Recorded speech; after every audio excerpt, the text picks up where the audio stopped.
بسم الله الرحمن الرحیم. سڵاوتان لێبێ بینەرانی ئازیز و خۆشەویست، خۆشحاڵین بەوەی بەڕێز و خۆشەویست دەگەینەوە لە بەرنامەی گفتوگۆ. ئازیزان، تەوەرەی ئەم جارەی بەرنامەی گفتوگۆ باس لە نائومێدی خەڵک دەکەین. میوانی ئەم جارەمان مامۆستا شاخەوانسیا منسووری زانای ئاینیە، پشت بەخوا لە چوارچێوەی یان لەژێر تەوەرەی نائومێدی خەڵک ئەمڕۆ شڕۆڤێ ئەو بابەتە دەکەین و بەیەکەوە بە ورد و درشتەوە دەچینە ناو ئەم بابەتەوە. مامۆستا گیان زۆر بەخێر بێی، خۆشحاڵین کە بەڕێستان لەگەڵمان لە ستۆدیۆ ئامادە. مامۆستا گیان، پێم خۆشە لەو مەدخەلەوە بچینە ژوورەوە. پێغەمبەران سەلامی خۆیان لەسەر بێت لە ساتێکدا خوای پەروەردگار دایانێرێ بۆ مرۆڤایەتی، بۆ شوێنێکی دیاریکراو، بۆ جوگرافیاکی دیاریکراو، بۆ ناو ئادەمیەکان، هەر لە ئادەمیەکانیش لەو ساتەی کە مرۆڤەکان تەواو دنیا نوقمی نائومێدی بووە، دنیا پاشاگەردانیە. پێغەمبەران سەلامی خۆیان لەسەر بێ بۆی کە پەیامێکی ئیلاهیان پێیە و هەڵبژێرراون، دەتوانن لە مودەیەکی زەمەنی کەمدا ژیان سەنتەر بکەنەوە، نائومێدی لە سەر خەڵک بڕەوێنەوە. پرسیارەکە ئەوەیە، لە ئێستادا چێ مکەلەفە بۆی ئەم نائومێدی جارێکی تر کە ئێستا نائومێدی سەرتاپایی ژیانی گرتووەتەوە بیڕەوێنێتەوە؟ بسم الله الرحمن الرحيم. الحمد لله والصلاة والسلام على خير خلق الله محمد وآله ومن والاه. السلام عليكم ورحمة الله وبركاته. سلام خوي تعالى لأخوتان لو برزاني كي يستجوان لما نؤمن بينن ديارا گومان لەوە دانیە کە پێغەمبەران هاتون عليهم الصلاة والسلام پەیامێکی خوای پەروەردگاریان پێ بۆ ئاسوودەکردنی مرۆڤەکان. جا مرۆڤەکان ئەگەر لە ناڕەحەتیە بوو بێتن، لە هەموو لە ناڕەحەتی بەندایەتی کردن بۆ خوای پەروەردگار، لە ناڕەحەتی ژیان و فەقیری و نەداری، لە ناڕەحەتی کۆیلایەتی بوونە، لە هەر ناڕەحەتیەکدا بوونە، پیاغەمبەران عليهم الصلاة والسلام هۆکارێک بوونە بۆ ئەوەی ئەگەر ئەو کەسە لەو کاتەشدا دەرنەکەن لەو ناڕەحەتیە دڵخۆشی کەن کە ڕۆژێ دێک کۆتایی پێدێ ئەو ناڕەحەتیە. ئیدەن هەر لە ڕووی نەفسیشەوە وایان لە کۆمەڵگا کردووە، لە مسلمانانی دەوروبەریان کردووە کە ڕۆژێک دێ پرشنگی ئازادی هەڵدێ، ڕۆژێک دێ خۆشی ئەگەڕێتەوە، ڕۆژێک دێ کۆیلایەتی نامێنێ، ڕۆژێک دێ عەزابدانی مسلمان نامێنێ. ئەمە ئیشی پیاغەمبەران. پیاغەمبەران عليهم الصلاة والسلام کە بۆ خۆی پیاغەمبەری خۆمانە فەرمی العلماء ورثة الأنبياء. زانایانی ئیسلام میراتگیری پیاغەمبەران عليهم الصلاة والسلام. میراتگیری پیاغەمبەران یعنی چی؟ یعنی پیاغەمبەر عليه الصلاة والسلام ئیشی چی بووە؟ چی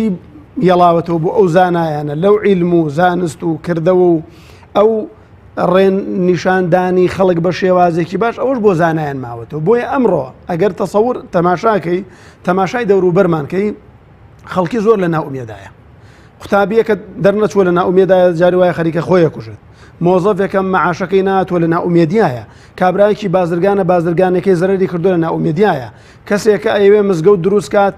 ئیشەکەی ناچێتە سەر لە نائومێدیایە، نائومێدی ڕووی تێکە. لەم کاتەدا یەکێک لە ئیشی زانایان، ناڵین هەمووی زانایانە، یەکێک لە ئیشی زانایانی ئیسلام ئەوەندەی پەیوەندی بەخۆیانەوە بێ ئەوەیە کە داهاتوویەکی گەشت پیشانی مسلمانان بن، داهاتوویەکی گەشت پیشانی خەڵک بن. بۆ چونکە ئێمە قورئانمان هەیە و فەرمودەی پێغەمبەری خوامانەیە عليه الصلاة والسلام. لە قورئاندا خوای تەعالی فەرمانی کردووە کە ئینسان مەئوس نەبێ، لا تەیئەسوا من ڕەوحی الله. تەماشاکە کاتێکە پێغەمبەر یعقوب عليه الصلاة والسلام یوسفی کوڕی دیار نامێنێت، لەگەڵ کوڕێکی تریا دیار نامێنێت، دوای ئەیان نێرێ منداڵەکانی نێرێ، کە ئەیان نێرێ و پێغەمبەرە ئەفەرمێ یا بونەیە اذهبوا فتحسسوا من يوسف وأخيه. بەڵام بگەڕن بە دوایە، بەڵام ئەفەرمێ ولا تەیئەسوا من ڕەوحی الله. ئاگادار بن، بێهیوا مەبن، یعنی بێهیوا مەبن لەوەی کە خوای تەعالی نەجاتمانەدا لەم ناڕەحەتیە. بۆیە قورئان زیاد لە 50 ئاەت فەرمانی بە ئێمە کردومە بێهیوا نەبین.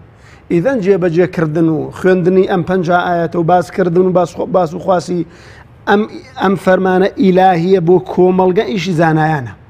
ئیشی مامۆستایانە، ئیشی مامۆستای قوتابخانەیەکە، ئیشی مامۆستایەکی علم و نەفسە، ئیشی مامۆستایەکی مزگەوتە، ئیشی بەڕێزێکی وەکو جەنابتە لە کەناڵێکی تەلەڤیزۆنیەوە، ئیشی ئیعلامە ئیشی هەموو لایەکمانە مەرجنی ئێمە کۆمەڵگا بێنینەوە هیوایان پێبین بۆ داهات و هەر بە ئاەت و حەدیث جاری وا هەیە مامۆستایەکی علم و نەفسە هیچ لە قورئان و حەدیث نازانێ بەڵام پێچێ بە نیو سەعاتی قسەکردن بەقەر 2 سەعاتی مامۆستایەکی ئاینی تەئسیری لە بەرامبەرەکە هەبێت بۆیە ئەمە ئەوەندەی کە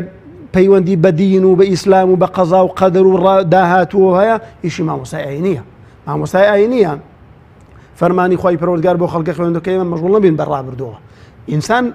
کاتێک کە بێهیوا بێم زۆر جار بیرکردنەوەی لەوانەی کە ڕابردووە یعنی لە ڕابردووە تووشی فەشەل بووە لە ڕابردووە ناجح نەبووە لە ڕابردووە زەرەری کردووە لە ڕابردووە چەند جار چووەتە دەورێکەوە بێ بۆ ئەوی مەسەلەن کەناڵێکی چاکدانە نەیتوانیوە ئەمە وای لەو ئینسانە کردووە کە ئەم ئینسانە تەواو تێبشکێ بەڕاستی بۆیە بەشێک لەوەی کە پەیوەندی بە ڕابردووە هەیە و قورئانیش فەرمانمان پێکە کە ئێمە پیاوی ئەمڕۆ بین هی دوێنێش نەبین هی بەیانیش نەبین ئەمڕۆ بۆ ئەمڕۆ بژین زۆر باشە مامۆستا ئەمە پەیوەندی بە زانایانی ئاینیوە لەم ڕۆ زانایانی ئاینی گرنگە ئیشی پێغەمبەران بکەن زۆر باشە مامۆستا باسیەوت کرد ئومێد بە خەڵک بەخشنەوە بۆی کە ئومێدیان پێ بخشنەوە بۆ ئایندە بۆ داهاتوو ئەمە بەشێکی لەوانەیە زۆرێک کە لە دنیادا تموحە ئینسانیەکان نەهاتنەدی لە ڕووی ئومێدە و ژیانێکی خۆش و ڕەفاهێتەوانە هەبێ پشت بەوە بەستن کە لە قیامەتە پشت بەخوای گەورە گەر تۆ ئیماندار بی ئەوە خوای گەورە لە قیامەتە پاداشت دەداتەوە بەڵام ئەی مامۆستا دنیا دنیا مرۆڤ مکەلەفە بەوەی کە لە دنیاشدا دەکرێت ژیانی خۆش بێت لە دنیاشدا دەکرێت لە ڕەفاهێتدا بێت لە دنیاشدا دەکرێت مەسەلەن ژیانێکی ئارام و ئاسوودەی هەبێ معیشەتی جێگیر بێ طبعا إسلام فرمي ولا تنسى نصيبك من الدنيا ولا تنسى نصيبك من الدنيا باش يخد للدنيا لبير مكة باش يخد للجيان للرفاهيات لخوش جوزراني لقشتو جوزار لويك جيانيكي باش تبد بو خوتو مالو منال لبيري مكة إسلام يكشك لوشتاني كإسلاميتي الذين كان ترانيا لإسلام الرهبانية يعني إنسان خويك لايكاتو بو لا رهبانية في الإسلام بلا يعني خويك لايكاتو بلا من بس بو قيامة إيشكم دنيا لبيركم نعم بلكو إسلام فرميه حتى أفرمي أجر إيوه إذا نودي للصلاة من يوم الجمعة فاسعوا إلى ذكر الله وذروا البيع كرن فروش نكتان بكن بلام كاتيك بانجي جمعة دابرون بو أوا بلام فإذا قضيت الصلاة فانتشروا في الأرض وابتغوا من فضل الله بقرن أما إسلامه لنيوان قيامته أويا بلام إما كومالشتي براستي كومالشتي قرنقا خلق بيزاني أما بهاداشتكي لقيامتها ورقلي بوي بيهوانا بيت کۆمەڵشتەیە پاداشتەکەی لە دنیای وەرەگرێ بۆی بێهیوانە بێت بۆ نمونە ئینسانێک تووشی نەخۆشی بووە تووشی نەخۆشیەک بووە کاک ئەم نەخۆشیەکە تووشی بووە لە قیامەتدا زیاد پاداشتی نەخۆشی پاداشتی موسیبەت وەرەگرێ ئەم ئینسانە گرنگە دڵخۆی بۆەوە خۆشکات پێغەمبەری خوا فەرمی عەلەیهی سەڵات وسەلام ڕۆژێ لەگەڵ سەحابەکان هابوو فەرمووی باشە ئینسانێک کە تووشی نەخۆشیە بێ ئێوە ئەزانن خوای تەعالا چۆن پاداشتی دێداتەوە فەرمووی ئەم دارێک کە ئێستا لە ژێری داین ئاوا دەستی پێوەدا پێغەمبەری نازدار گەڵایەوەری وەکو فەرمووی ئەم دارە چۆن گەڵایەوەرێ لە پاییزە ئینسانێک کە نەخۆشەکە ئاوە تاوانەکانی خوای پەروەردگار لێ سڕێتەوە ئاوە لێوەرێ بۆیە بەڕاستی ئەمە گرنگە بۆ قیامەت بە باس و خاز بەڵام بۆ دنیاش ئیسلام دنیاشی فەرامۆش نەکردووە بۆ معنای کە ئێمە ئیسلام هانی داوین پێغەمبەری خوا عەلەیهی سەڵات وسەلام کاتێکە کەسێکی بینیوە دەستەکانی هەمووی زبر بووە لە کاسبیدا پێغەمبەری خوا عەلەیهی سەڵات وسەلام کە ویستوێتی تەوقی لەگەڵا بکە کابرا تەوقی نەکردو لەگەڵ پێغەمبەری خوایە فەرموویەتی پێغەمبەری خوا دەستم تۆ عەزیەتەدا فەرمووی ئەو دەستە خوا خۆشیەوێت ئەمە هیوا بەخشندەیە بە ئینسان کە لە دنیادا خەریکی کەسابەت بێ لە دنیادا بێهیوانە بێ لە کاسبیکردنە لە دنیادا خۆی هیلاکە بۆ ماڵ و منداڵەکەی بۆ بەخێوکردنی بژێوی ماڵ و منداڵی پێیاکە بۆیە دنیاش گرنگە ئێمەی مسلمان فەرمانمان پێکراوە لە دنیادا بگەڕین بەسەر زەویدا بۆ فەرمانمان پێکراوە بۆی لە دنیادا بێهیوان نەبین کاتێککە تۆ ئەگەڕی ئاثاری قەومەکان ترە بینی بڕۆ شوێنێکی وەکو ئەردەن مەسەلەن بڕۆ بەترا کە یەکێکە لە عەجایباتی حەوت بڕۆ بەترا تەماشاکەی شاخی گەورە کراوە بە خانوو هەمووی ژوور کراوە ئەمە ئینسان کە ئایبینێ مەویست نابێت لە دنیادا کە هەوڵدا بۆ ژیانێکی باشیە بێت بۆیە بەڕاستی ئیسلام فەرمانی بە مسلمانان کردو بە ئینسانەکان کردو بەگشتی کە لە دنیادا تووشی مەویسی نەبن زۆر باش بۆ بەدەستێنانی دنیاشیان تۆ باسی ئەوت کرد زانایانی ئاینی باسی قیامەتمان بۆ دەکەن نائومێد نەبین بەڵام خۆ زانایانی ئاینی بەرپرسیارنی لەوەی لە دنیادا ئامۆژگاری دەکەن ڕێنمونی دەکەن بەڵام بەرپرسیارنی لەوەی کە لە دنیادا بتوان ژیانی تۆ خۆشکەن چێ مکەلەفە بەوەی لە دنیادا لە ژیانی ڕۆژانەدا ژیانی تۆ خۆشکبەوەی کە تۆ مەعیوز نەبی تۆ ناومێت نەبی دۆخی ناومێدی نەبێتە هەورێکی ڕەش و باڵ نەچێشێ بەسەر ژیاندا بەسەر کۆمەلگاکەتە. ئێمە ئاڵین مامۆستایانی ئاینی ئەو کەسانی کە پسپۆڕن لەو بوارەدا لە ڕووی نەفسیەوە لەو ئینساناکەن کە بێهیوانە بن جاهیزی دەکەن جاهیزی دەکەن ئینسانێکە تووشی موسیبەتێک بووە ئەم ئینسانەوە لێکن دا نەڕوخێ خانوویە کە سەقفێکی تێکراوە پایی بۆدان بۆی بەر نەبێتەوە زۆر ئەمە ئیشی مامۆستایانی ئەمە لە ڕووی نەفسیەوە باسی نەخۆش مامۆستا کەسێکەیە نەخۆشی سەرەتانی هەیە شێرپەنجێ هەیە ئەم کەسە ئەمەلەکانی دنیای زۆر کەم بوو لەبەرەوەی پزیشکەکان پێیان گوتو تۆ لەوانەیە ژیان لە دنیا کەمما بێ مامۆستایان ئەمەلی قیامەتی بۆ دروست دەکەن بەڵام چیە بەرپرسیارە لەوەی لە دنیادا ئەم کەسە تا لە دنیادایە جۆرێک لە ئەمەلی بۆ دروستکەن مەسەرەن نەخۆشخانەی بنمونە نەخۆشخانەیەکی باش شوێنێکی گونجاو بۆی تاب حەوێتەوە ژیانێکی ئارامی هەبێ جەنابەت نمونەی نەخۆشتێنایە تەبەن بەڵام ئێمە با بەگشتی باس عینەیەک دەگرین بارەکەڵ وەکو عینەیەکە گرین بەڵام یەکەم شت ئینسان بۆ خۆی ئەبێ ئەو واقع دروست کات بۆ خۆی مەویست نەبێ لە ژیان ئەو کەسانی لە ڕابردوودا ئەم کارەبایی کە ئێستا هەموو دنیا بەبێ کارەبا ناتوانێ بشی ئەو کەسەی کارەبای دروست کردەوە چەندەها جار تووشی فەشەل بووە بەڵام مەویست نەبوو تاوەکو کارەبای هێناوە بەرهەم مەسەلەن ئەو کەسەی کە کامێرەی دروست کردەوە چەندەها جار تووشی ناومێدی بووە بەڵام نەی ڕووخاندووە ئەمە بۆ خۆی ئەم ئینسانە بۆ خۆی گەشتبین بووە کە ئەتوانێ ئەم شتە دروستکە پاشان ئەو وڵاتەی کە تیا یاژیت کە هەری ئیشی حکوومەتە ئیشی دام و دەستگا پەیوەندیدارەکانە ژیانێکی خۆش بۆ خەڵکی فراهم بکەن کاکە ئینسانێک خۆی پەروەردگار تاقیە کاتەوە لە سیارەدا وەرەگەڕە قاچەکانی لەدەستدا خۆ بێن نەخۆشخانەیە کە بێم ئینسانە دڵی بەخۆی نەسوود یەکە ئینسانە کامە وەکو ئینسانێک تەعاملی لەگەڵاکرێ نەخۆشخانەیەکی باشەیە ئینسانێک کە لێ قەومێت ئەگەر دەستگایەکە بێ ئەو کەسانی کە تووشی نەخۆشی نەفسیە بن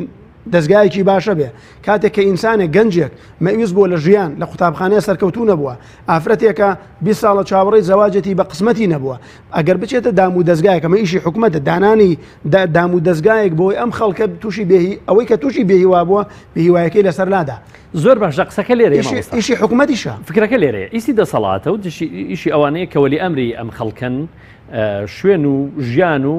مەعیشەتیان بۆ دروستکە کەواتە گەشتینە ئەوەی کە ئەمە دەسەڵاتداران کەم تەرخەمن ئەوانیش پشکی گەورەیان بەردەکەوێت کە کەم تەرخەمن لە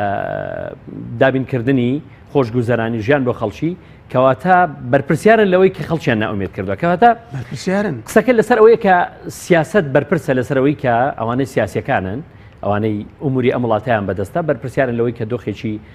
ناومێدیان بۆ ئەم وڵاتە دروست کردووە نەهونەر دەتوانێت کاڵی کاتەوە نەدینداری زۆر جاران دەتوانێت ئەمە کاڵکاتەوە ئەی چارەسەر چییە؟ ئەوە سیاسیەکانن ئەتوانن خەڵکی لە بێهیوایی بێنە دەرەوە ئەوە سیاسیەکانن ئەتوانن خەڵکیش بێهیوا بکەن چەند ساڵێکی پێش ئێستا خەڵکی لە خۆشگوزەرانیا بوو خەڵکی هیوای بۆ دوا ڕۆژ بوو مەسەلەن گەنجێکە بوو بەرنامەی دانا بۆ 10 ساڵی تر بۆ 5 ساڵی تر چۆن بخوێنێت بەڵام ئێستا لە چونکە سیاست بەڕاستی بە شێوازێکی ڕاست و ڕەوان لە وڵاتەدا کاری پێ ناکرێ سیاسیەکان ئیشیان نەبووەتە خزمەتکردنی خەڵک هەموو غەمیان نەبووەتە ئەوەی کە ژیانێکی خۆشگوزارانی بۆ خەڵک دابینکەن ئەوەندەی کە بۆ خۆیان و دار و دەستەکەی خۆیانە خەڵکی ناومێت بوو ئیدەن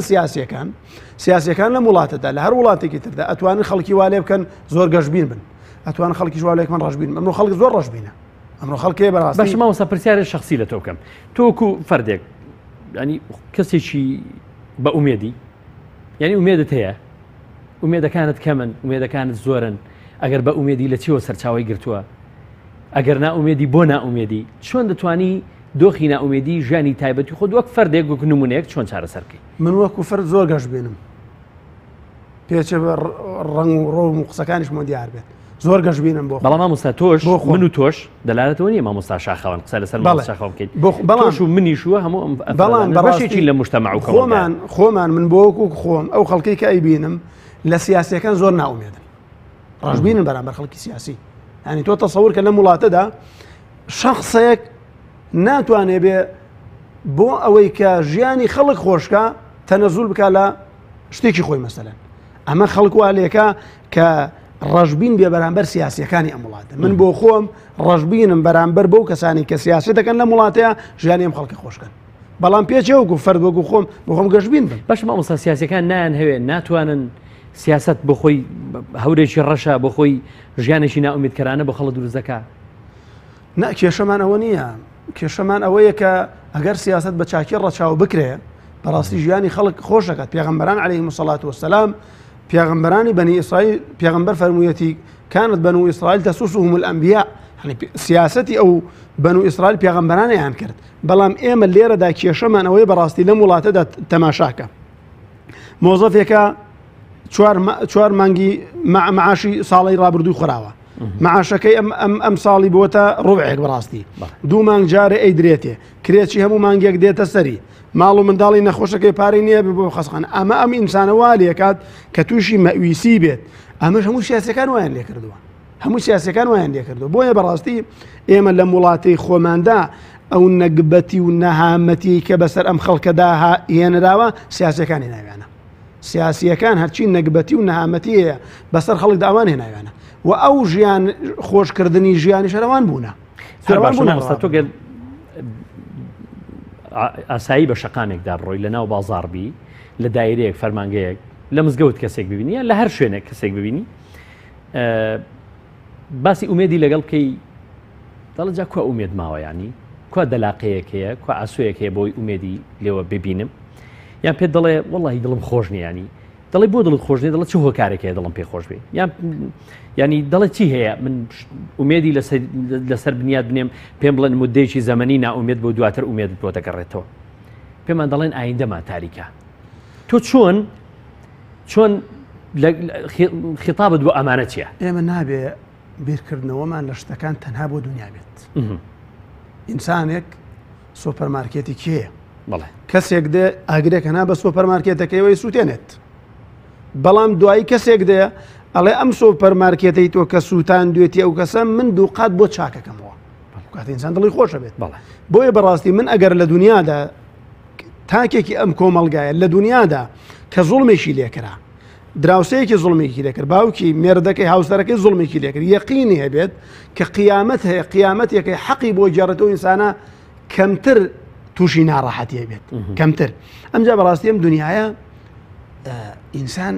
کە بەد دروست کراوە، ینی لە ناڕەحەتی ئینسان، ینی عولەما فەرموون دڵی ئینسان ئەگەر خەمی تیا نەبێ کەلبەیتی الخەریبی، وەکو خانوویکی ڕووخاو وایە، یعنی ئینسان بەردەوام بێ ئەبێ غەمێکە لە دڵا بێ بیخوات. کەواتە بەڕێز دەڵێ ینی ناومێدی و جۆرێک لە غەم و خەفەتەوەی کە ئینسان هەیەی جارش کە بۆ دروستکردنەوەی دۆخی ئومێدە. بەڵێ پێغەمبەری خوا عەلەیهی سەڵات وسەلام فەرموویە من سەیرم لێ دەکردەوەی مسلمان تەنانەت غەم خواردنێکیش خوا بە پاداش بۆ هێنووسێت. مەبەستم بەشێکی لەوەی کە کەسێک دە من جاری وایە لە مزگەوتدا باسی هۆکارەکانی خەم خواردنم کردووە، چارەسەری خەمۆکی باسم کردووە، بەڵام دوایی زۆر جار کەسێک هاتووتی مەوەسا ئاخر دڵم بەچی خۆش بێت، من ژیانم ئاوای دڵم بەچی خۆش بێت. بەڵام کە بەکاتێ باسی قیامەتی بۆکەی، باسی ئەوەی بۆکەی وەلئاخیرەቱ خەیر و ئەبقا، دنیا ئەڕوا و ئەبڕێتەوە، تۆزە هیچ نەبێت لە خەمەکانی کەمە بێت. ئەمجا بەڕاستی ئێمە کاک بەختیار ئێمە بەشێک لەوەی کە تووشی غەمباری ئەبین، کاتێک کە تووشی ناخۆشیەکە بین توش، ینی غەمە خۆین بەڕاستی. خوای تەعالا فەرمێ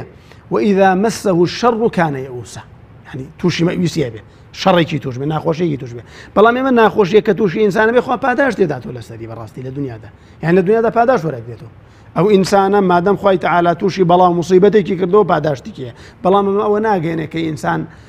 هەر دانیشێ بەڵکو موسیبەتی خوا بێ و تووشی پاداشتی قیامەت بێ. نە، ئینسانە بێ بەرنامەیە بێ بۆ ژیان. ئینسان ئەگەر بەرنامەی نەبێ بۆ ژیان بەڕاستی ئینسانێکی دۆڕاوە، ئینسانێکە نەزانێت کەی نانەخوا و کەی ئاوەخوا کەی خوێنەکەی تەواو بێ خزمەتی چییەکە بە وڵاتە. ئینسانێک ئەگەر ئینسانێک نەیتوانی لەم وڵاتەدا شتێک بگۆڕە زیادە لەم وڵاتە، نەتوانێت مەسەڵەن ئینسانێ نەتوانێت دڵی منداڵێک خۆشکات، نەتوانێت دڵی دراوسەیەکی خۆشکات، نەتوانێت وڵات پاکات و ژینگەی ئەم وڵاتە بپارێزی و ئینسانە زیادە بەڕاستی. بۆیە ئینسان بەشێک لە ناومێدی ئینسان و غەمباری ئینسان لە ڕابردووی و لە داهاتووی بەڕاستی بەشێکیان ئەوەیە کە شارەزانیە لە شەڕی خوا، ناڵێن هەموو بەشێکی ئەو شتانە، بەشێکیەوەی ئەم ئینسانە ئەگەر بزانێت لە قورئاندا تۆمار کراوە پێغەمبەران مەعویز بوون ئەزانی پێغەمبەران لە بانکردنی خەڵک بۆ دینی ئیسلام و بۆ قورئان مەعویز بوون. خوای تەعالا فەرمێ حتى إذا استيأسوا الرسل پێغەمبەران مەعویز بوون، یعنی ئەوەندە بانگی قەومەکانیان کردووە مەعویز بوون کە کەس بێ بەدەمیانەوە نەچووە مەعویز بوون. خوای تەعالا لە قورئانە باسیەکە،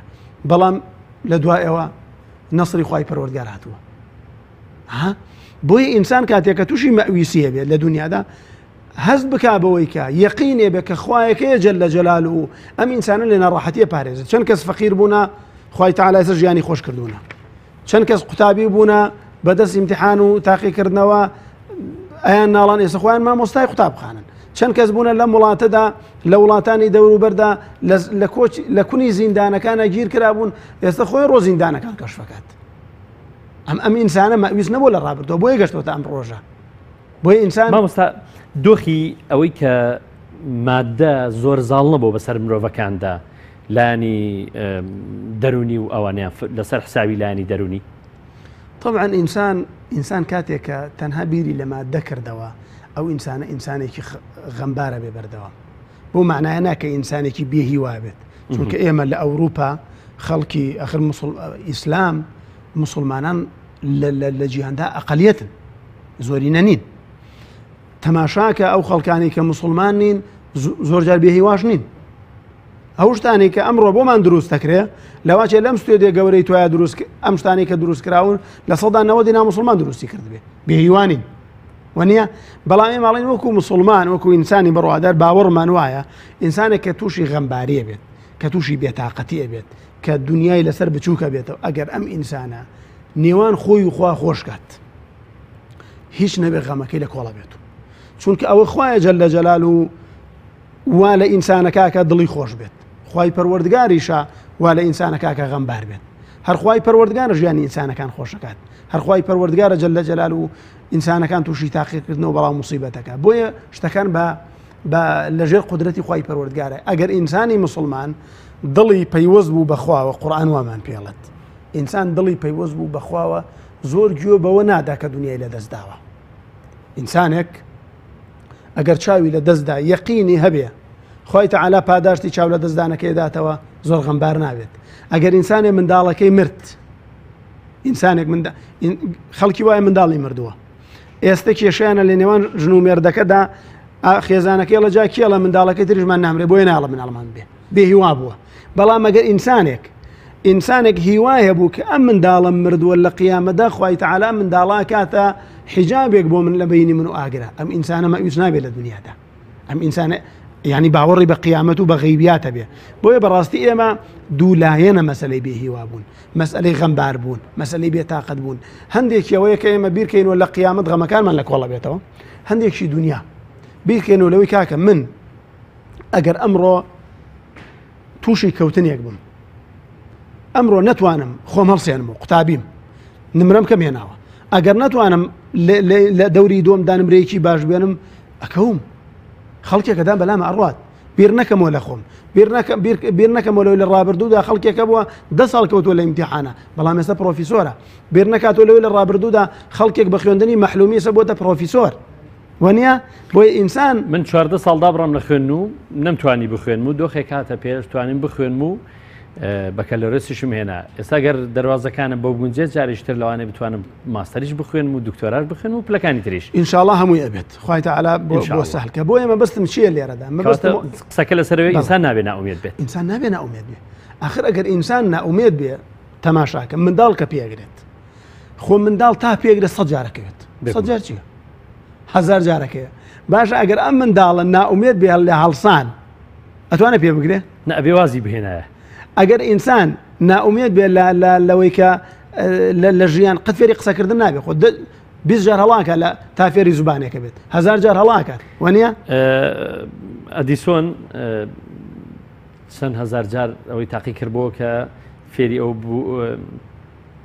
چەندین ڕێگای تاقی کردەوە بۆی کە کارەبا بدۆزێتەوە نەیتوانی. کاتێ یەکێک دەچێت لێ دەپرسێت دەڵێت جەنابی ئەدیسۆن تۆ چەند هزار جار تاقیت کردوتەوە نەگەیشت و بە دروستکردنی کارەبا هێشتا بێ ئومێد نەبووی وازنانی؟ دەڵێ من ئەوەندە هزار جارە فێری ئەو ڕێگانە بووم کە کارەبای پێ دروست ناکرێ فێری ئەو ڕێگایانە بووم کە ناتوانم بگەم بەو ئاواتەی کە هەمە بەڵام هێشتا بێ ئومێد نەبووم و ئاخیرەکەش ئومێدەکە هاتە دی ئێستا من تۆ بەهۆی ئەو کارەبایەوە توانین خەڵکمان بینێ ئینسان نابێت بێ ئومێد تەماشای قورئان کە قورئان باسی پێغەمبەری خوا کە عەلەیهی سەڵات وەسەلام فەرمێ لەو کافرانە خوای تەعالی لیان خۆش نابێ ئەگەر 70 جاریش بۆیان بپاڕیتەوە پێغەمبەری خوا فەرمووی وەڵاهی ئەگەر بە 71 بە 72 زیاتریش لە 70 زیاتر خوای تەعالی لێم قبوڵ کە دوعای خێران بۆ بکەم بۆی خوا لیان خۆش بێت ناومێد نابێت بۆیە بەڕاستی ئێمە وەکو مسلمان وەکو ئاهلی قیبلە قورئان وامان پێکە کە ناومێد نەبین چونکە ناومێد بین خۆمان زەرەر دەکەین اعمل لدنياك كأنك لا تموت أبدا واعمل لآخرتك كأنك تموت غدا بارك الله ئەوە زۆر گرنگە ئەوە زۆر گرنگە ئینسانی مسلمان وا ئیشکە پێغەمبەری خوا فەرمی عەلەیهی سەڵات وەسەلام ئەگەر قیامەت هەڵسا بینیتان ئەگەر قیامەت هەڵسا دارێک بەدەستانەوە ببینێژن دارێک یا قیامەتە پێغەمبەر فەرمی بینێژن بۆچی بۆ ئینسان مەبیست نەبێت لە دنیا ئینسان بەردەوام گەشبین بێ بەڵام ئەمڕۆ خەڵکێکە بینین بەڕاستی بیرکردنەوەی لە ڕابردووی داهاتووشی فوتانەوە زۆر باشە مامۆستا زۆر وڵات لە ڕێگای فەوزایەک لە وڵاتێکدا هەبووە شەڕ و ئاژاوە لە وڵاتێکدا هەبووە دوزار لە ئەنجامی هەموو ئەو بەریەکەوتنانەی کە کۆمەلگا هەیە بۆ کە پارتەکان هەیەیان بووە سەرنجامی ئەم پێکدادانەوەوانە دوزار شۆڕژێک دروست بۆ و کیانێک دروست بۆ و دەسەڵاتێک دروست بۆ و خەڵکی سنتەر کردوتەوە و ژیانێکی ئاسایی بۆ خەڵک ژێڕاوەتەوە دەشێ بڵێن ئەم سنتەربوونەی کۆمەلگا بۆ زەمانێک ئاساییە بە قۆناغێکی ڕاگوزەریدا ڕۆشتن بۆی قۆناغێکی جێژیریان بەنسیب ببێت ئەگەر ئەمە بگوازینە بۆ چەمچی ناومێدی خەڵک ئەگەر بۆ قۆناغێک بێت دەشێ ئێمە لەگەڵی ڕابین ئەگەر بۆ قۆناغێک بێت دەشێ سوودمان پێ بکێنێ وەکو غەریزەیە کە خوای گەورە بۆ خۆی بە مرۆڤی بەخشیوە بەڵام ئەگەر ئەو ناومێدیە بەردەوام بوو لەگەڵ ژیانی ئینسانە بەردەوام بوو لە ئینسان دەتوانێت چۆن مامەڵا لەگەڵی بکەوەکو ئێستا لە وڵاتی خۆمان لە هەرێمی کوردستان گرفتەکە بەردەوامی ناومێدی باڵی کێشاوە ناومێدی بۆتە سێبەر بە سەرمانەوە ناومێدی بەردەوام بە شوێنمانەوەیە بەردەوام نابێت ناومێدی قەت بەردەوام نابێت ناومێدی و ڕەشبینی و ناخۆشی ژیان قەت بەردەوام نابێت قورئان پێمانەڵێت قورئان پێمانەڵێ ئینە مع العسر يسرا نافرمي إن بعده إن مع العسر يسرا لەگەڵ ناخۆشی هەیە خۆشی هەیە بەڵام تەماشاکە هەر لە دوای دەوڵەتی ڕوخاندنی دەوڵەتی عوسمانی لە 1920کانە کە تا 1921 و 22 دەوڵەتی عوسمانی بە تەواوەتی ڕوخا کورچی بەسەر هاتووە تووشی ناڕەحەتی هاتووە هەر لە دوای عەبدولکەریم قاسم و تا ڕژێمی سەدام دێ و ئەو هەموو کودەتایە لە بەغدا کرێ و ئەو هەموو خەڵکا کوژێ و سەدام تووشی ئەو ناڕەحەتیەکە دەوڵەت کوردستان ئەم کوردستانی کە تۆی بینی لە 130 تقریبا ئاوارە ئەبێتە دەرەوەی وڵات بەڕاستی لە 130 لە ئەشکەوتەکان و دۆڵەکان و شاخەکان ئاژی تووشی ئەم هەموو ناڕەحەتیا بێت کەم کەسی ئەم وڵاتە هەیە خزمێکی بەناوەنفال نەیبرد بێ سەدامی ئەعدامی نەکرد بێ ئەم هەموو ناڕەحەتیە ئەم هەموو قات و قڕیە خەڵکی لە برسا مردووە لە وڵاتە خەڵکی کاسبی دەست ناکەوت خەڵکی نەک مەعاش نەبوو باعیش نەبوو بیخوا خەڵکی چا نەبوو بیخوا خەڵکی دوو لە ڕووی جەنابتان پێڵاو نەبوو بیکاتە پێی بەڵام خەڵکی ێژیە دوای ئەوە ژیانی خەڵک خۆش بووە دوای ئەوە ژیانی خەڵک خۆش بووە خۆشگوزەرانی ڕووی کردام خەڵکە بەڵام دووبارە ناخۆشیەکان گەڕانەوە لە ئەوەڵ جارەکە ناخۆشی هەبوو هەر سیاسەت دوای لێم گەلە کرد ئاوا تووشی ناخۆشی بوو دوایی کە ژیان خۆش بۆ سیاسەتەکەوەی مامۆستا چی ئەم گەلە بارگاوی دەکاتەوە چی مرۆڤ بارگاوی دەکاتەوە چی خەڵک بارگاوی دەکاتەوە تاک بارگاوی دەکاتەوە بۆی بەهێز بێت لە دۆخی ناومێدیدا بۆ دۆخی ئومێد ئینسان ئەبێ باوەڕی بەخۆی هەبێت باوەڕی بەخۆی هەبێت کە من وەکو خۆم ئەگەر هەر تاکێکمان لە ناخی خۆماندا ئەوەندە بەهێز بووین گەشبین بوون بۆ سبەینێ بۆ داهاتومان ئەو ئینسانە ئینسانێکی بەزی و نابێت ئەمە وەکو تاک ئەگەر من یەقینم مەبێ بەوەی کە خوایەکەیە جەلە جەلالو ئەم ژیانە ناخۆشی من ئەگۆڕێ بەخۆشی ئەو ئینسانە ئەمە هەموو تاکێک مەبەستم لە ئاست هەموو تاکێکدا ئەم قەناعەتی بۆ دروست بێ ئینسان ئەو ئینسانە ئینسانێک کۆمەلگا هەموو یەگۆڕێ ئەگەر ئینسان زانی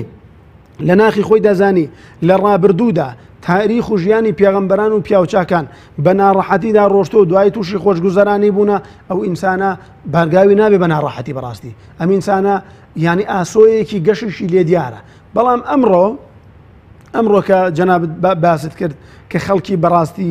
وا هەستەکات کە جارێکی دڵخۆشی بۆ ناگەڕێتەوە وا هەستەکات جارێکی در ئەم غەمەی لا نابێت ئەڵێ من کاتێک کە فەقیر بوومە ژیانم زۆر لە ئێستا خۆشتر بووە کاتێک کە نانی ئێوارەم بۆ بەیانەکەی بەخەر ئێستا غەمم نەبووە ئێستا غەمبارم کەنانی لەوانەیە 100 ساڵیشم هەبێت ئێستا پێچێ نانی عەشیرەتێکی هەبێت ئێستا پێچێ میراتەکەی بەشکا کوڕ و کوڕەزاشی کاسبینەکەن پێی بژی ئێمە قسە لەسەر ئەوە دەکەین مامۆستا بەڵێ قسە لەسەر ئەوە دەکەین بۆ ئەمە هەیە لە ڕابردوودا وەکو دەڵێ ئێوارە نانی خواردۆ خوا غەفور و ڕەحیمە بۆ سبەینێ بۆ بەیانی گەورەتر بەڵام ئەمڕۆ کابرا من پیاوێ بۆی ژێڕامەوتی پارەی یەکێک لە کۆمپانیەکانی شخصێکم ژمار لە وڵاتەیە بۆی زەکاتەکەی لێ دەرکە کاتێک کە زەکاتەکەی لێ بۆیم حیسێب کرد حاسیبە ئەو شەریکە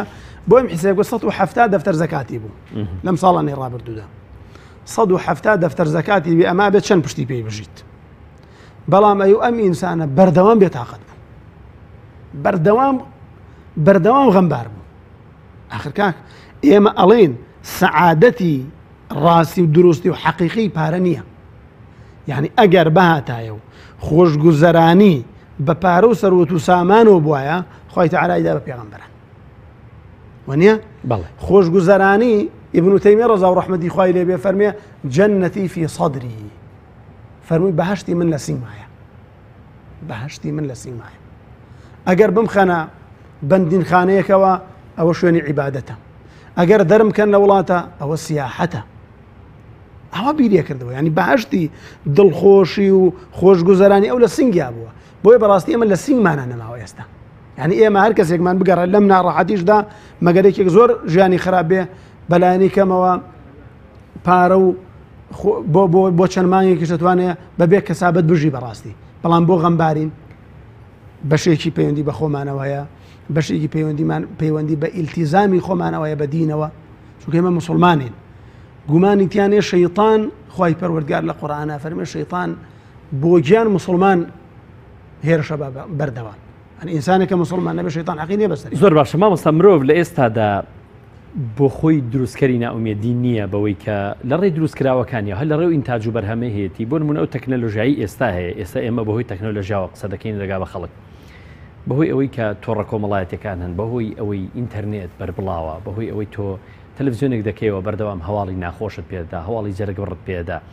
هەواڵی ناخەژێنت پێدا تەقینەوەک لە فڵان شوێ بوو ئەو هەموو خەڵکە مرد هەر بۆ خۆی ئەمە ئینتاجی مرۆڤ جارێکی دیکە نەبۆ تۆ مای دروستکردنی ناومێدی بۆ شێکی زۆربەی مرۆڤەکانی سەرزەوی طبعا ئەم بەرەو پێشچوونی تەکنۆلۆژیایە لەگەڵ ئەوەشدا قازانجیە زەرریشی هەیە کاتێک کە تەکنۆلۆژیا بە باشی بەکار نەهات ئینسان زەرری لێکات ئێستا لە هەندێ ماڵە مۆبایل بۆتە هۆی جیابوونەوەی ژن و مرد لە ماڵدا ئەنتەرنێت بۆتە هۆی کوژرانی کوڕ و کچ ئیدەن خۆ بۆمە دروست نەکراوە بەکارهێنانی ئەو تەکنۆلۆژیایە بەخراپ بۆتە هۆی ئەوەی کە ناومێدی بۆ خەڵک دروستکات ناومێدی بۆ خەڵک دروستکات ئێستا خەڵکەیە کاتێک هاوسەر پێکەوانێ کە مامۆسایانی لەو مەجلیسی عەقدی نیکاح حەداین زۆر جار کابرا مەرجەکەی نووسین ئەڵێ مامۆسا من مەرجم ئەوەیە ڤایبەر بەکارمێنێ فەیسبووکی نەبێت بۆ ئەڵێ من تەسەور ناکەم ئەڵێ کەسێک ئەوە بەکاربێنێ کەسێکی باش بێت لە ڕابردووە ئەوەندە خەڵکی خراپی بینیوە ئیدەن ئەم تەکنۆلۆژیایە وای لێ کردەوە گەنجێک ڕەشبین بێ بەرامبەرەوەی کە هاوسەرەکەی خیانەتی لێ ناکات هەتا جۆرە لە گومانیشی بۆ دروست بەڵێ جۆرە لە گومانی لێ دروست بووە تەنانەت مۆبایل کە ئەمڕۆ مۆبایل هاتووە ڕقم سڕی بۆ دانرێت ئەو ڕقم سڕێ جاری وایە بۆتە هۆی ئاژاوە لە ماڵەکاندا جاری وایە کەسێک ڕقم سڕی بۆ مۆبایلەکەی دانا خێزانەکەی لێکەوتۆ دەگومانە ئەو بۆتە هۆکاری تەلاق لە هەندێ ماڵە بۆ زانین جێنابدان یعنی بەڕاستی ئەم ناومێدیە لە ساڵی 2010 بەدواوە تا کۆتایی 2012 من ئیحسایەکم لایە بەحسێکم لەسەر تەلاق کردووە لە محافەزەی سلێمانیە زیاد لە 12,000 ئافرەت تەلاق دراوە 12,000 ئافرەت تەلاق دراوە لە شوێنێکی ترا خوێندومەوە ناڕەسمی 7000 نیکاح کراوە. ئەو تەلاقانەی کە دراون لە 170 خیانەتی زەوجی، تەکنۆلۆژیای سەردەم، فەیسبوک، ڤایبەر، ئەمانەیە کە دیاری کراوە تەڵەن ئەوانەیە. یعنی تۆ تەسەوورکە ئەگەر لە 120 تەلاقەکان جابوونەوەکان بەوەی تەکنۆلۆژیاوە بێ، ئیدەن ناومێدێکی لای خەڵک دروست دەکامە. بۆیە بەڕاستی گرنگە ئینسانی بڕوادار، ئینسانی مسلمان کاتێکە ئەم تەکنۆلۆژیای لە بەردەستدا بێ بە شێوازێک بەکاری بێنێت تووشی ئومێدی کات. وەجاری وایە کەناڵەکانی ڕاگەیاندن بەڕاستی تووشی ینی ناومێدیەدەن بە خەڵک. کەناڵەکانی ڕاگەیاندن ناومێدیەدەن بە خەڵک. هەواڵێکی ناخۆش شەوی 10 جار لێدەنەوە. هەواڵێکی ناخۆش شەوی 10 جار لێدەنەوە. خەڵکی تووشی ناومێدی کات. بەڵام جاری وایە هەواڵێکی خۆشەیە لەبەرەوەی وەسفە بۆ حکوومەت جارێک لێ نادنەوە. یان یەک جار باسیەکەن. چونکە ئەمە چاکەیەکی حکوومەتە. خەڵکە تووشی ناومێدی بۆ بەڕاستی. یعنی ئەو خەڵکە ئەمڕۆ بەڕاستی ینی بە شێوازێک تووشی ناومێدی بووە، ئەڵێ قەت جارێکێتە تەسەور ناکەم ئەم کوردستانە چاک بێت. بۆیە باش دەبێتەوە. باشە بین زۆر باشە مامۆستا. ناومێدی هەر بۆ خۆی ینی جۆرێکە لە نەخۆشی، جۆرێکە لەوەی کە مرۆڤ ناجێگیر دەبێت. کەواتە ناومێدی بۆ خۆی مرۆڤێکی لەرزۆک، ناجێگیر، ناچەسپی و ناهێنێتە بەرهەم لە کۆمەلگادا. بەڕاستی ناومێدی مرۆڤێکی بێئینتاج دروست دەکات لە کۆمەلگادا. ینی مرۆڤێک دروست دەکات کە هیچ ئینتاجیشی نەبێت. مرۆڤێکی تەمبەڵ، دەستە پاچەیەکە، تەوەزەل، هەر خەریکی خەو بێت، خزمەتی نیشتیمان نەکات، خزمەتی ماڵ و منداڵ نەکات، خزمەتی وڵات نەکات، بۆ داهاتووی خۆی هەوڵ نەدا. یعنی ئینسانێک بەرهەمەیەنێ ناومێدی. ئەگەر من ناومێدی ڕوم تێ بکات، ناومێدی ڕوم تێ بکات، بڵێن جا من بۆچی کەسابەت بکەم، بۆچی کاسبی بکەم. ئەمە وا لە منەکاکە مرۆڤێکم لێ دەرەچێت بەردەوام چاوم لە دەستی خەڵکە. مرۆڤێکم لێ دەرەچێت ناتوانم ڕۆژێ لە ڕۆژان دارێک بۆ ئەم نیشتیمانە بکڕم بینێژم. ئەگەر ئینسانێک ناومێدی وای دەکرد کە نەخوێنێ، ئەڵێ بۆچ ئەڵێ ناخوێنم، بۆ ناخوێنی؟ ئەڵێ ئەو کەسەی خوێندوێتی شادەکەی خسۆتی گیرفانی و بەیانی چوە بۆ کرێکاری، بۆی ناخوێنم. ئەڵێ ناخوێنم. ئەڵێ بۆ ئەوەی جامیعەی تەواو کردووە ئێستا لە من حاڵی خۆشترە.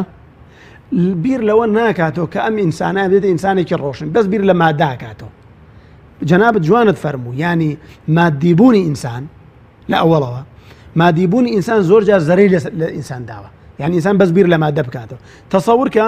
کەسێک کە ئێوە زانکۆ تەواو بکات، تەنها بیر لەوە کاتەوە تاعین بێ و مەعاشێک وەرگرێ بخاتە گیرفانەوە. تەنها ئەوە. بیر لەوە ناکاتەوە ئینسانێکی خوێندەوار دەرەچێت. ئینسانێک دەرەچێت سەقافەتی زیاد دەکاتوانێ تەسیری لەسەر دراوسەکەی هەبێ، تەسیری لەسەر منداڵەکانی هەبێ، تەسیری لەسەر خێزانی هەبێ، تەسیری لەسەر خوشکی هەبێ، تەسیری لەسەر برایە بێ. ئەمانە گشتی ڕۆشنبیر کە تەنها بیر لەوە ئەکاتەوە ئەڵێ مادام ئەو خەڵکانەی پێش من هەمویان چوونە بۆ کرێکاری، جا من خۆم بۆ عەزێدەمە لێسواسم خۆم فێری کرێکاری یەکەم، ئەڵێ دوای کە خوێندنم تاوە کرێکاریم پێ ناکرێ. ئەمە ئەم ئینسانە کە ڕەشبینە بۆ داهاتوو، وا لەو ئینساناکە کام ئینسانە ئینسانێک بێ بەڕاستی لە ژیانیشدا سەرکەوتوو نەبێ و کۆمەلگاکەش بەڕاستی کۆمەلگایەکی تەوەزەل بە بەرهەمێنێ. ئەو وڵاتانی کە ئێستا پێشکەوتون، زۆرێک ئەو وڵاتانن کە لە جەنگی جیهانیەکانە تێکەوتون. بەڕاستی ئەو وڵاتانن کە لە کاتێک لە کاتەکاندا زۆرتری قوربانیان داوە، لە کاتێک لە کاتەکاندا دەوڵەتیان هەر نەبووە، داگیرکەر بوونە. ئێستا ئەو وڵاتانە ئینتاجە نێرن بۆ هەموو دەوڵەتان. بۆیە بەڕاستی ئینسان ئەگەر گەشتبین بێت کە داهاتوویەکی باشیە بێ، ئەو ئینسانە بۆ خۆی ئیسراحەتەکەت، دەوروبەریشی لێ سوودمەند دەبێ، نیشتیمانیشی ئەتوانێت خزمەتێ بۆ نیشتیمانە بکە کە تیایەژی. زۆر باشە مامۆستا. بەشێکی تر لەوەی کە دەشێ دۆخی ناومێدی بۆ تاک زیاد بکە، پێدوانیە دابەش نەکردنی ژیانە، دابەش نەکردنی ژیان بەوەی کەی کار بکە، کەی بخەوێ، ینی کەی حاڵەتی کۆمەڵایەتی جێبەجێ بکە، پەیوەستیە کۆمەڵایەتەکانی جێبەجێ بکە. تەدەڕوج نەبوون. ئەمە بۆ خۆی وا ناکە مرۆڤێکی قەلەق بێ، پێی وایە لێ کاتە دەبێ بیز ئیش بکە، بەڵام لە ئەنجامە هەر بیستی واز دێناوە هیچیانی نەکردووە. وخۆلیقە الئینسان عەجوولە. بەڵێ، یعنی ئینسان بەردەوام حەزی لە پەلێ، بەردەوام ئینسان حەزەکات بە یەکمان خۆی دەوڵەمەند کە کاکە بەمانگە دەوڵەمەند نابێت. بە ساڵی دەوڵەمەند نابێت. ئەو کەسانی کە بازرگانن بە ساڵێک وایان لێ نهاتوە زۆریان. ئینسان کاتێک کە پەلەی بوو بۆ ئەوەی دنیا بەدەستبێنێ، بۆی خۆشەویستی خەڵک بەدەستبێنێ، زۆر جار دنیاکەش لە دەستدا و خۆشەویستی خەڵکیش لە دەستدا. ئەگەر نمونەیەکی بەسیط بێنینەوە، لە سەدا 98 ئەم کوردە موسڵمانە، بەڵام لە سەدا چەندی ئەم خەڵکە ڕوو لە مزگەوت دەکات. ئەگەر مامۆستایانی ئاینی ویز بن لەوەی کە بڵێن کاکە ئێمە شەو ڕقسە بۆم خەڵکاکەین، بەڵام کاچین باڕەکان پڕێتی لە ئارەخۆر، ئەم وڵاتە پڕێتی لە نوێژ نەکرد، ئەم وڵاتە پڕێتی لە دز، ئەم وڵاتە پڕێتی لە قومارچی، ئەم وڵاتە پڕێتی لە خەڵکی خراپ و دز و جەردا، ئەبێ نەسیحەتی خەڵک نەکەن بەڕاستی. بەڵام کاتێک کە زانایان ناومێد نەبوونە لە ڕابردووە لە هەشداکاندا، ئەگەر گەنجێک لە مزگەوتدا بۆکو بۆمانە جێڕنەوە، لەوە چێوەکو موعجزەیە تەماشایان کردای، بیان تایمە محەممەدی مادیاتەوە بۆ مزگەوت. بەڵام ئەمڕۆ گەنجەکان زیاترن، بۆ مامۆستایانی ئاینی ناومێد نەبوونە، کەناڵەکانی ڕاگەیاندنەوەی کە قورئان و حەدیث و دین بڵاوەکاتەوە بەڕاستی، ئەو کەناڵانی کە سەبەب و هۆکار بوونە بۆ بەرەو پێشچوونی دین لە وڵاتەدا. تەماشاکە ئەمڕۆ هەندێک لە مزگەوتەکان نوێژی بەیانی بەقەر جومعەی کێشتاکان خەرەباڵخا، نوێژی بەیانیان 200 کەس نوێژەکە لە مزگەوتەکاندا، ناومێد نەبوونە لەو خەڵکەش. بۆیە بەڕاستی خەڵکیش وەکو تاگە بێ ناومێد نەبێ لە ژیان، ناومێد نەبێ لە ژیان، بۆی بڵێ کاکە من مادامەوە 2 ساڵە کاسبیەکەم، 2 ساڵە کاسبیەکەم تا ئێستا هیچم بە هیچ نەکردو تاو، 2 ساڵە دوعاکەم خوای تەعالا و سەرێکی باشم بە قسمەتکە، مادام خوا بەم 2 ساڵە بەخواتەوە دوعا ناکەم. ئاخر خەڵکی واڵێ هەڵێ من 2 دانە ساڵە دوعاکەم، 2 دانە ساڵە یەک جۆرە پاڕێمەوە، بەڵام خوای تەعالا دوعاکەم لێ ژیران ناکات. ئەڵێ کاکە تۆ ئەڵێ خەوبینین مژدەیە، من 2 ساڵە خەوێکە بینم دەوڵەمەند بم، بەڵام دەوڵەمەند نابم. لە کاتێکا پێغەمبەری یعقوب خەوێکە بینێ، عولەما فەرمووی 40 ساڵی بین بۆ لە جێبەجێکردنی خەوەکەیە، 40 ساڵ. بەڵێ پرسیار لە بەڕێزت کەم. مزگەوت واتە فەزایەکی ئومێد و ئارام بەخش بۆ ئینسانەکان، چونکە لەو کاتەی مرۆڤ لەسەر زەوی ناومێد دەبێ، دەستی ئومێدی بەرز دەکاتەوە بۆ لای خوددا، داوا لە خوای گەورە دەکات خوددای بەهانامەوە بێ لەم ناومێدی و لەم گرفتاریە قوتارم کە ڕزگارم کەی بەرە و دۆخێک کە تێدا سەقامگیر بم، تێدا ئارام و ئاسوودە بم. چونکە دەست بەرز دەکەنەوە بۆی ئاسوودەی لە ئاسماندا دەبینن. مامۆستایانی ئاینی وەکو تۆزیفکردنی ئەمە بۆ ناتوانن ئەم ئومێدا بە شێوەیەکی زۆر باش بەبەر مرۆڤاتی دابکەنەوە. زۆر جار لە مزگەوتەکاندا ئەگەر هاوڕابی لەگەڵم دۆخێکی ترساو هەیە، ینی ترسێنەر هەیە، مامۆستایەکان زۆر جار خەڵک زیاتر ناترسێنن لەوەی ئومێد بەبەر خەڵکدا بکەنەوە. مزگەوتەکان شوێنی ئارامبوونەوەی دڵەکانن. ئەلا بذیکر الله تطمئن القلوب، ئەوە خوایە فەرمی جەل جەلالەهو. بەڵام ئەمڕۆ مزگەوتەکان ئەوەندەی کە باسی دۆزەخە کرێ، ئەوەندە باسی بەهەشت ناکرێ، ئەوەندە تەرغیبی تایە، ئەوەندە تەرغیبی تایە، ئەوەندە تەرغیبی تیانێ، ئەوەندە ترساندنی تایە، مژدەی تیانێ. بەڕاستی ئەمە پێ ناچێت لە هەموو مزگەوتێکدا هەروە بێ. بەڵام عام خەڵک وا دۆخێکی عام دەڵێ، بەگشتی خەڵک وا لێڵەن مامۆستایانی ئاینی ئەوەندە خەڵکە ترسێنن بە دۆزەخ، ئەوەندە مژدە بە خەڵک نادەن. مامۆستایانی ئاینیش طبعا هەمویان لە یەک مستەوایانی، طبعا مامۆستایانی ئاینی هەمویان لە یەک مستەوایانین. لەوە چێسە مامۆستایەکی ئاینی لێرە بووە لە من باشتر قسەی بکردایە، لەوە چێت لە من یەکێکی تر لێرە بووە لە من خراپتر قسەی کردایە. ئیدەن مامۆستایانی ئاینی یەک مستەوایانیە بەڕاستی. بەڵام مزگەوتەکان ئەبێ مامۆستایانی ئاینی بۆ خۆیان بیر لەوە بکەنەوە کە هەر کەسە لە شوێنی خۆیەوە، لە جێگای خۆیەوە. مزگەوتەکەی من خەڵکێک کە دێ بۆ نوێژی جوموعە ڕۆژتەوە ئەبێ شتێکی پێبێ بۆ خۆی و ماڵە منداڵی. ئاخر نابێت مامۆستای ئاینی 40 دقە لەسەر منبەرەوە قسە بکە خەڵک نەزانێت چی وتووە. ئەمە بەڕاستی کێشەیە، ئەمە بەڕاستی گرفتە. بۆیە من داواکارم لێرەوە هەم لە مامۆستایانی ئاینی بەڕێز لە کەمتر لە دقیقەیەکدا لە مامۆستایانی ئاینی بەڕێز ئومێد بیجێڕنەوە بۆ خەڵکە، بەو معنایە کە وەصفی حکوومەتکەن، بۆ معنایە کە خەڵک سەباتی هەبێ، هاوکاری یەکتری بکەنەوە، حکوومەت لێگەڕن بێنەوە بۆ خەڵک. و خاڵێکی تر ئەو خەڵکەی کە تووشی ناومێدی بووە بگەڕێنەوە بەلای خوای پەروەردگار، زیاتر ئیلتیزام بە خۆیانەوە لە خۆیاندا دروست بکەن بەرامبەر خوای پەروەردگار، چونکە ئەوە خوای ژیانی خەڵکەکە خۆشەکە و ئەوە خوای پەروەردگاریشە جەل لە جەلال و مەسئولە لە ژیانی ئینسانەکان و ئینسان بشپاڕێتەوە بڵێ خوای پەروەردگار لە دنیا بێهیوان مەکە و لە قیامەتیش بێهیوان مەکە کە ئینسان پاڕاوی ئینشاءالله خوای تەعالا پاڕانەوەکەشی بۆ گیراکات. بەڕێزان لە ماوەی ڕابردوو لە بەرنامەی گفتوگۆ لەگەڵ ئێوەی ئازیز و خۆشەویستدا بووین لەسەر تەوەرەی ناومێدی خەڵک بە میوانداری مامۆستا شاخەوانسیا مەنسووری زانای ئاینی. زۆر سپاس مامۆستا. ڕێزوسڵاوی بەختیار عەبدوڵڵا قبوڵ بکەن، بەخوای گەورەتان دەسپێرین. کاتێکی خۆش خواتان لەگەڵ. دەست خۆش بێ.